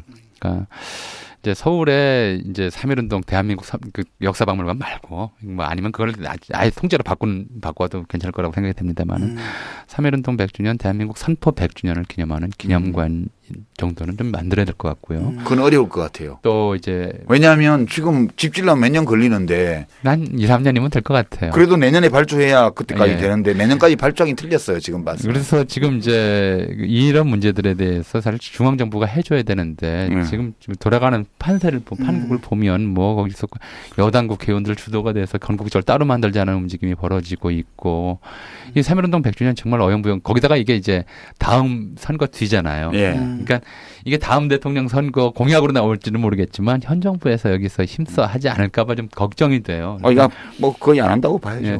이런 상태라면 이게 정말 이제 3.1운동 100주년을 그냥 어영부영 넘길지도 모르겠다. 몇 개 역사단체들에서 학술회의나 몇 개 하고 그냥 넘길지도 모르겠다. 이게 정말 국민적으로 정말 국기 축제 벌여야 되는 날일 거라고 진짜 이 날은 생각하거든요.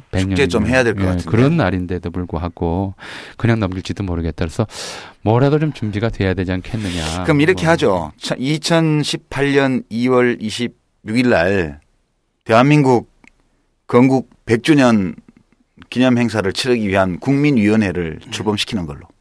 그 전까지는 출범이 불가능해요. 정부가 협조를 안 하기 때문에. 2월 26일은 왜요? 2월 20일 취임식이니까.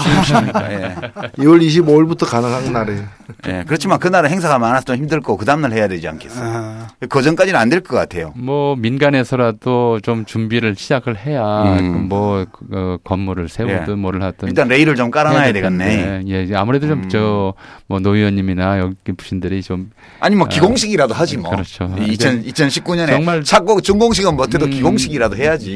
100주년을 그냥 안 하고 넘어갈 수 있다고 생각해요. 근데 안 하고 넘어간다는 건 뭐냐면 바로 이 시대가 얼마나 한심한 역사인식 속에서 보낸 세대인가 우리 세대가 후손들에게 두고두고 이제 미안해할 그런 일이 될 수도 있을 거라고 생각을 하고요. 저는 이제 우리 지금 헌법도 보면은 현재의 대한민국 우리가 살고 있는 대한민국의 그 법통을 그 상해 임시정부로 이렇게 두고 있어요. 헌법 자체가 사실 두고 있고 또 그 상해 대한민국 임시정부 자체가 또 이렇게 3.1운동으로부터 비롯된 거는 역사적인 팩트죠. 그거는 팩트인데 일단은 3.1운동 그 자체가 어찌 보면 난 이게 어째 한국에서의 근대의 시작이다라고도 볼 수 있는 그런 이제 분기점을 이루는 물론 그 전에 이제 우리가 민족적 저항으로서는 동학 농민혁명도 있고 다 있지만은 대중적으로 대중적으로 이렇게 같은 어떤 그런 방식의 저항운동, 어떤 비폭력 저항운동을 통한 일부 폭력 사태가 있었다고는 하지만 통해서 이제 뭐 식민지 제국주의에 이제 저항하는 그런 운동으로 시작됐고 이게 그러니까 우리가 흔히 이제 높게 평가하는 4.19나 우리 민주주의 6월 민주항쟁도 이 모델 아니겠어요? 그거의 다 원료가 여기저기부터 그럼요. 3.1운동의 출발이라고 봐요. 네, 그래서 이걸 저는 이 문제 앞에서는 남북이 따로 없다. 사실 그리고 이게 뭐 서울에서만 국한된 것도 아니고 그 북한 지역도 굉장히 아까 뭐 제가 예도 하나 상경도 예도 들었습니다만 다 이렇게 퍼졌던 것이거든요. 그래서 그 북한도 저는 3.1운동 다루는 자세를 좀 바꿔야 된다. 뭐 어떤 분이 7살 때 3.1운동을 맞이해가지고 돌을 던졌는데 굉장히 멀리 던졌다 이런 얘기 그런 얘기 좀 그만하고 이제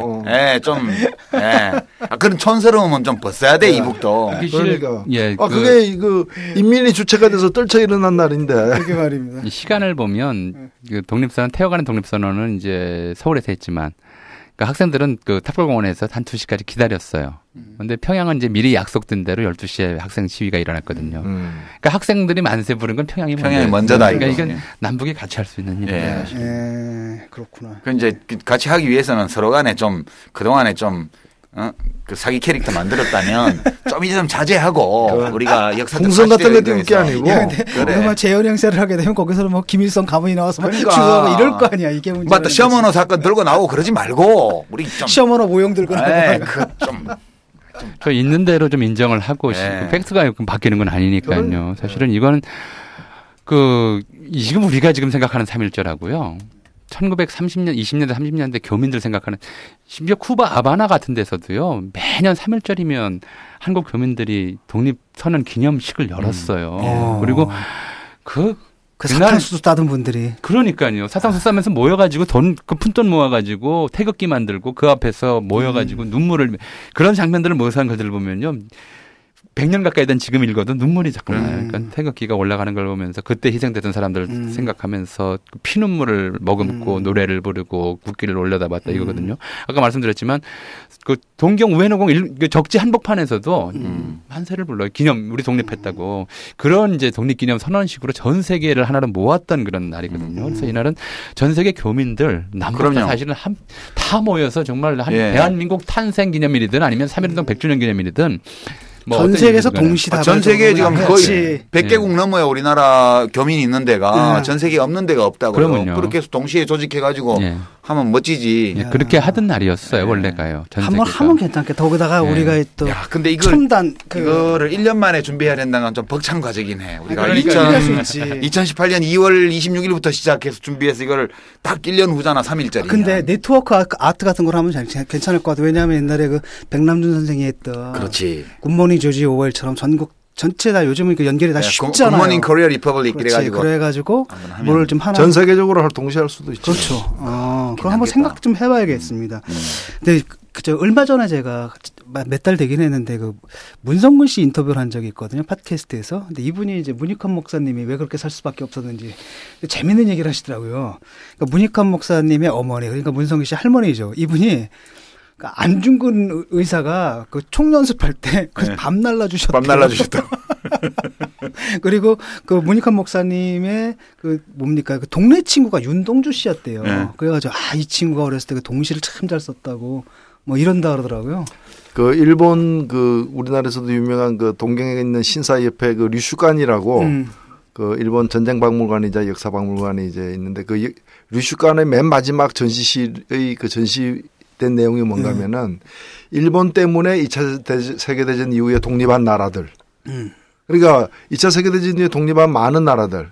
그 조선, 한국을 빼고서 나머지 나라들은 원래 영국이나 미국 식민지였는데 일본 때문에 2차 세계대전이 일어나서 그것 때문에 이제 독립했다.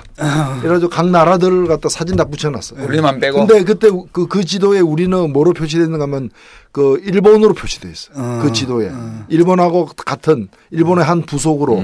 그래서 저는 이 3.1운동의 정신이 사실은 이게 다른 나라에도 많은 영향을 줬잖아요. 그럼요. 아시아 지역에. 중국에도 당장 엄청난 영향을 줬죠. 그 누가 독립을 위해서 누가 어느 만큼 어떻게 노력을 해왔고 그 속에서 3.1운동의 어떤 그 위치가 뭔가를 좀 분명히 다시 확인할 필요가 있다고 봐요. 그리고 이제 또 한 가지는 이제 사실 역사를 보면 모든 일이 한 번에 끝나지는 않아요. 그러니까 이제 어떻게 보면 후유증이라고도 얘기할 수 있고 어떤 문제 영향이라고도 얘기할 수가 있는데 제가 말씀하셨듯이 3.1운동 과정에서 굉장히 많은 사람들이 희생돼요. 숫자 이상으로 많은 사람들이 희생이 되죠. 통계 숫자 이상으로. 그리고 그런 데 대한 이제 분노, 반발심 이런 걸로 이제 10대, 10살 먹은 아이들이 혼자 독립운동하겠다고 만주로 가는 일들이 나타나거든요. 그 유명한 이제 김산, 님웨일스 부분. 거기 10대살에 이제 독립운동하겠다고 혼자 떠나는 케이스예요. 그리고 이제 지금 이제 그 간도 사장 윤동주, 문익환 이분들 사셨던 간도 사장 말씀하셨습니다만 1921년 간도 참변이라고 해서 3.1운동 당시에 이제 망명했던 젊은이들이 중국에 가서 임시정부나 아니면 독립군에 부대가 들어가고 독립군 부대가 돼서 일본하고 싸우고 그러니까 일본군이 진압하겠다고 들어가서 청살리 전투로 패배하고 거기에 대한 보복으로 간도 일대 주민들을 대량 학살하는 이제 간도 참변이라는 사건이 일어나거든요. 이게 다 1년에 연속된 3.1운동 이후 한 2, 3년간 계속 연속된 사건이에요. 그 속에서 간도 참변을 당했던 그러니까 2만 명 이상의 이제 한국인들이 그 일본인들에게 아무 죄 없이 목숨을 잃는데요. 그 사건을 겪었던 세대예요. 그리고 그 얘기를 들으면서 자랐던 세대들이고 이런 분들이 갖는 감성이 다를 수밖에 없었던. 그러니까 이게 모든 사실 엮여져 있거든요. 어느 한순간 억누른다고 항상 역사라고 하는 게 그걸로 이제 다 해결되는 법은 없어요. 한번 눌러놓으면 다른 데서 터져 나오는 거죠. 그러니까 이제 3.1운동에 대한 잔인한 진압이라고 하는 것이 그 이후에 계속적인 이제 국내뿐만 아니라 만주에 이르기까지. 그러니까 문익환 세대를 넘어서서 이제 지금 말씀하신 문성근 세대까지도 그 경험이 기억이 이어져 오는 거죠. 그분이 그럴 수밖에 없었는 게 이제 그렇게 그런 삶을 하고 왔는데 갑자기 딱 뭡니까 TV에 나오는 사람들을 보니까 완전 세상이 완전히 뒤집어지는 거죠. 이제 그런 꼬라지를 보니까 저 사람들이 옛날에 뭐 했던 사람들인데 그 말씀을 하시더라고요. 예, 오늘 그 3.1절 맞아가지고요, 여러 가지 문제들, 3.1절 당시의 상황들, 3.1운동 당시의 상황들, 그리고 뭐 건국절 둘러싼 논쟁들, 그리고 이제 앞으로 우리가 건국기념일 100주년을 어떻게 기념할 것인가에 대해서까지 말씀을 나눠봤습니다. 아마 청취자 여러분, 저도 그렇고요, 지금 기억이 어렸을 때 그냥 교과서에서 약간 좀 연표나 좀 배우고 막 이랬거든요. 대학교 1학년 때 세미나 하고 그러고 나서는 3.1운동에 대해서 공부 안 한 것 같아요. 그렇죠. 거의 안 하고 오늘 또 새롭게 들으니까 모든 기록들이 다시 새록새록 아니 우리 나오고. 대학 다닐 때 3.1운동 공부를 뭘로 했냐면 안병직 선생 책으로 했단 말이에요. 근데 그 안병직 교수가 저희 연사인데 그분이 뉴라이트야 지금은. 어떻게 해야 돼요 이거? 예? 아니 그 이제 그걸 왜 저희한테 그분은 그분은 오른쪽으로 갔지만 역사는 그대로 있습니다. 역사는 오른쪽으로 간 적이 없어. 그대로 있으니까.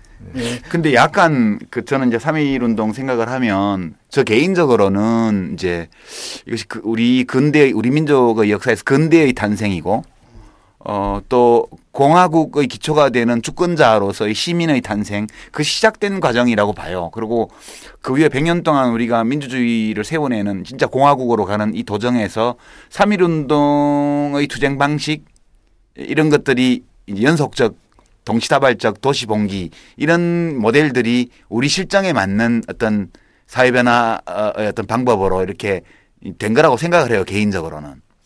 근데 이제 저는 이제 일당 독재라는 걸 싫어한단 말이에요. 그러니까 고민이 이게 근대의 탄생이고 우리의 국민국가의 탄생이고 그다음 민주공화국이라는 정체를 가지고 있는 국민국가의 이 기초라고 말할 수 있는 시민 주권자의 탄생 과정인데 이게 남쪽에서는 대한민국에서는 이 남쪽에서는 그럼 또 싫어해요. 저 사람들 뉴라이트들이.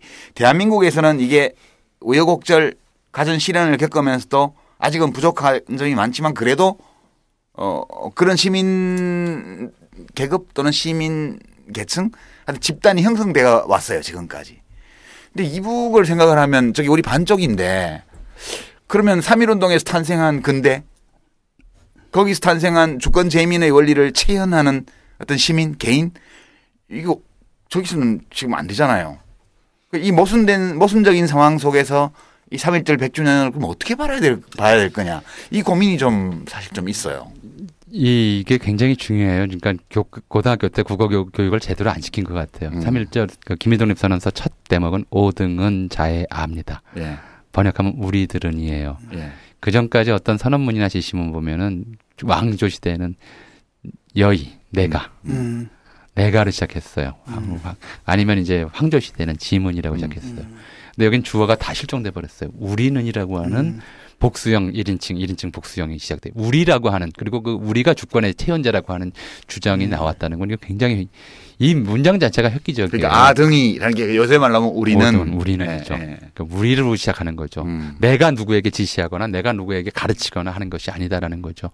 이게 이제 한국에서 근대 시민의식을 한국뿐만 아니라 세계적으로 이제 주권의 담지자로서의 스스로 공중의 시민의 일원으로서 인식하는데 이제 굉장히 중요한 이제 언어다라고 생각을 하거든요. 이렇게 됐던 것이 해방 이후에 어떻게 또 많이 바뀌었냐면 이제 그게 이제 국민교육헌장은 우리는으로 시작해요. 근데 그 밖에 나머지들은 이제 대통령들이 굉장히 호칭 때문에 애를 먹었잖아요. 어떤 부분은 뭐 본인은 그다음에 이 사람 믿어주세요. 네, 저는 소리를 못했던 거죠. 근데 이게 한국 1인칭의 굉장히 문제점이었어요. 김대중 대통령이 전원을 시작하시지 않았나? 굉장히 어려웠던 거죠. 근데 이제 그 우리라고 하는 주어를 찾는 것이 굉장히 중요한 일인데 저는 사실 북한 보면 그게 바뀌어버렸잖아요. 여전히 왕조 시대예요. 왕조 시대예요. 여전히 왕조 시대의 그 언어법을 쓰고 있거든요. 아니 이제 30살 먹은 사람이 뒷짐지고 있고 60대 노인네들이 수첩 갖고 고개 숙이고 받아 적어요. 이게 도대체 그러니까 이제 사실 3.1운동이 타파했던 게 이거란 말이죠. 타파했던 게 다음에 임금은 누가 되나요? 라고 물었을 때 임금 없는 사회가 옵니다. 우리가 이제 나라를 세우는 주의입니다. 이걸 설명할 수 있었어야 됐어요. 그렇죠. 잘 설명이 안 됐던 것이고요. 해방 후에도 이 의식 자체가 사실은 아직까지도 폭넓게 넘어가 있지 않은 것 같아요. 그러니까 남북 모두가 사실은 북한 체제만 그런 것이 아니고 어떤 면에서 보자면 정치적으로야 이제 그 부분에 대해서 이제 대한민국에서 좀 명료해졌지만 그럼에도 불구하고 혈통에 대한 의식, 혈통주의, 왕조 시대적 관점들은 기업이라든가 종교라든가 이런 데서 굉장히 강하게 남아 있거든요. 이거 전체를 좀 다시금 돌아볼 필요가 있을 것 같습니다. 전근대가 곳곳에 남아 있다. 예. 야, 이 시에서 이제 김씨로 이렇게 뭐 우리도 그 수십 년간 뭐 독재 체제에 있었던 것이고 그런 점에서 북한도 이제 민주화가 돼야죠. 아니 그럼 자기 자식한테 바로 물려주지는 못했잖아 우리는. 아니 그 기업이나 교회는 아직도 하고 있죠.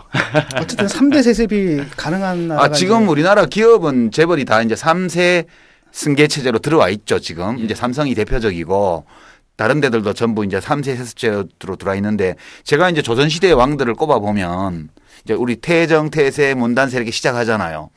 괜찮은 왕이 5명에 1명쯤 있었던 것 같아요.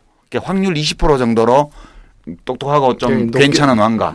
옛날 말로 자등명, 스스로 빛이 되어서 생각할 줄 아는 그런 사람이 한 20% 확률로 있는 것 같아. 이북에 보면 지금 이제 1, 2, 3, F2까지 왔어요. 이제 저게 또 괜찮은 사람 하나 날라면 확률상 보면 F5까지 가야 이제 난단 말이야. 그럼 그때까지 인민들은 다 어떻게 되는 거야 전부 다. 그런 문제들도 있고 해서 참 이 문제가 있어서 우리가 3.1절을 전민족적으로 기념할 때도 약간 좀 저는 우리 3.1 정신이 이북에서는 살아있나? 그런 느낌이 좀 있긴 해요. 그러니까 그런 과정 그게 뭐 쉬운 일은 아니겠지만 그렇게 이제 공동으로 기념하고 이런 과정을 통해서 그 이북에도 3.1 운동에 대한 이 역사적 좀 새로운 어떤 해석이 조금씩 퍼져 나가고 이제 뭐 그렇게 그런 계기가 되지 않겠어요? 우리가 이제 교류한다는 거 의미가 그런 거 아니겠어요? 한 번에 뭐 다 똑같아질 수는 없는 거 아니에요? 예.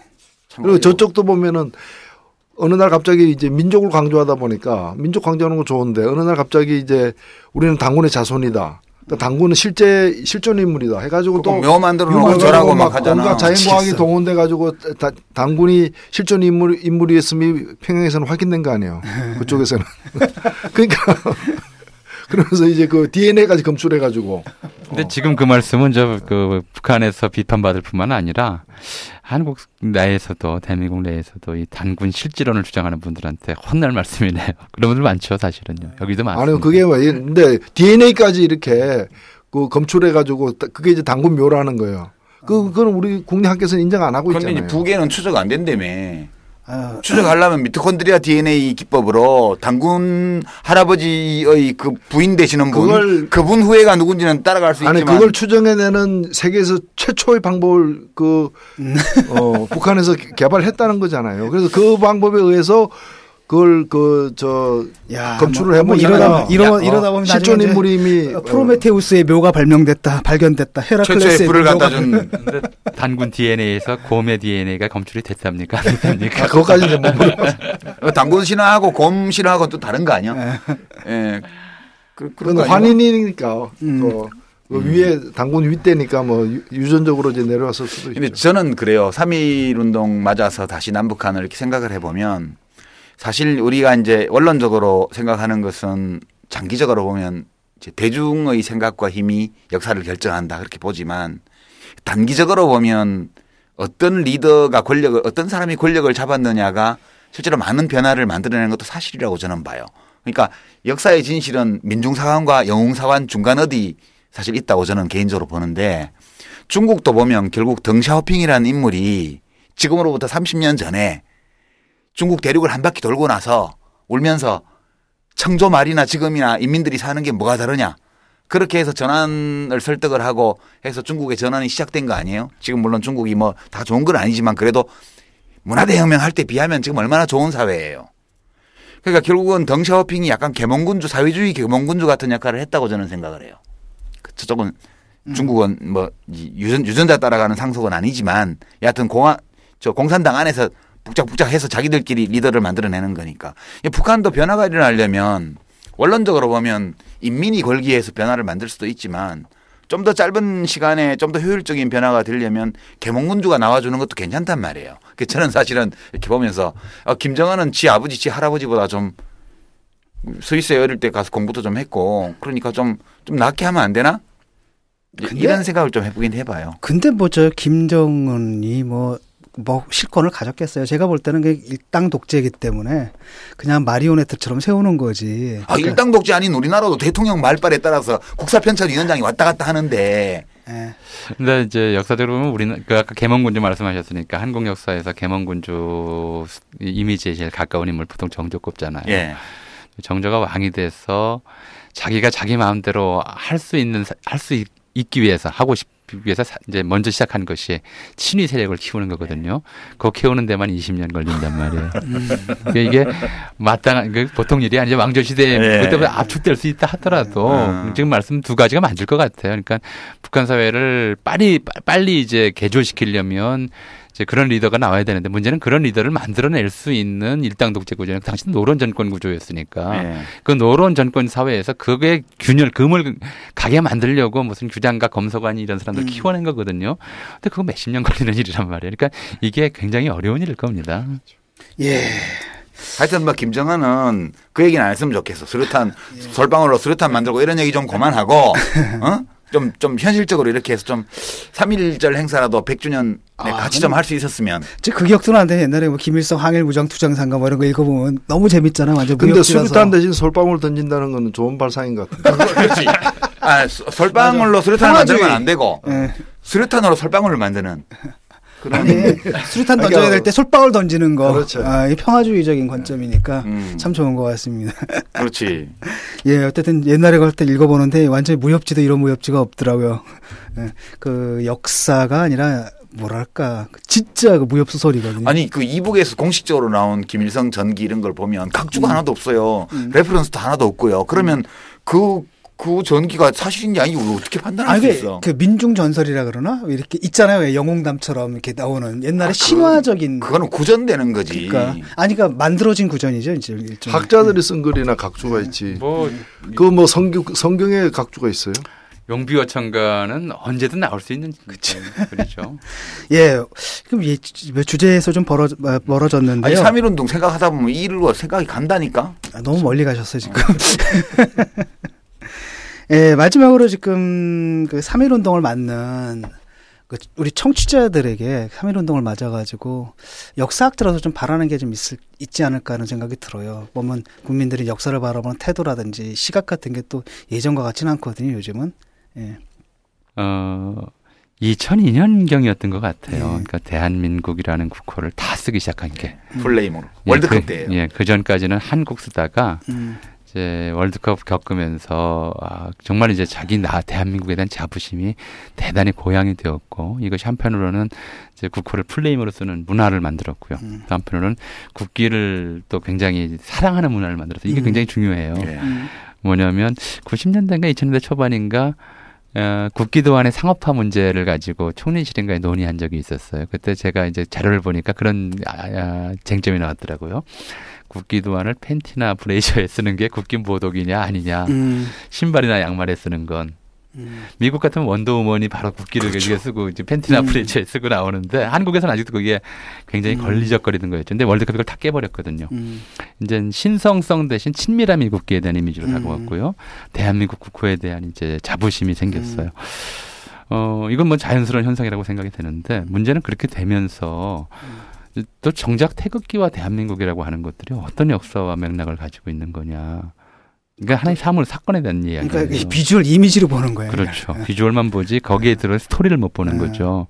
그리고 그걸 못 보다 보니까 정말 이게 어떤 역사를 가지고 있는 건지 또 대한민국이라는 국호가 왜 생겼는지 언제부터 불렸는지 이 국호가 어떤 사람들에게는 어떤 의미고 어떤 사람 또 어떤 의미인지 이걸 한 번 또 생각해 볼 여지를 갖지 않고 있거든요. 그런데 3.1절을 맞아서 다시 한번 좀 뭐 역사 일반에 대한 생각은 아니더라도 뭐 다른 모든 것들이 이런 것들하고 얽혀 있긴 하지만 일단 짧게 3.1운동과 관련해서만 얘기하자면 이게 이제 대한민국의 진짜 건국절이다. 헌법 정신에 따른 헌법 정신에 충실한 사람이라면 좀 엉뚱하게 다른 건국절을 만들겠다는 생각에 동조하지 않았으면 좋겠다는 것이고요. 동조하는 것 자체가 사실은 우리 역사에 무지하고 또 대한민국을 정말 사랑하지 않는 이제 태도일 것이다라는 걸 좀 알았으면 좋겠고요.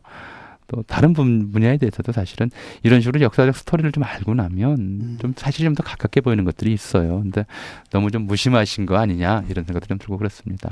3.1운동에 대한 책 한 권 읽어보든가 전 그러기에 여유가 부족하면 인터넷 접속해서 위키백과라도 한번 읽어보는 걸로. 예. 그리고 국사편찬위원회에 들어가셔가지고 전 이걸 권합니다. 이 독립투사들 사진 그리고 그 얼굴 한번 보십시오. 위원장 인사말은 보지 마시고요.